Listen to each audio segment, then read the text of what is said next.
Hello students, இப்போ 12th standard business max second revision question paper இருக்கக்கூடிய compulsory question, அதாவது இந்த creative question எப்படி எழுதுறதுன்னு பார்க்கலாம்.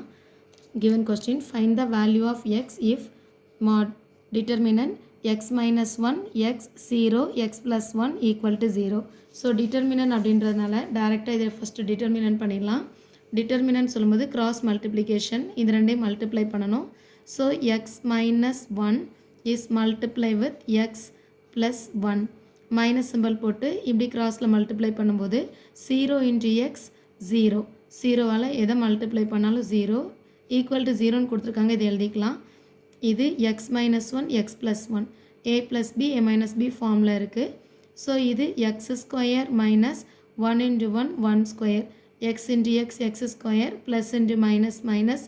1 into 1 1 square minus 0 into x 0 equal to 0 இப்போ இதில் x square minus 1 square na 1 equal to 0 னு எழுதிக்கலாம் so x square value is equal to 1 minus 1 plus 1 na transpose ஆயிடும் so x ஓட value equal to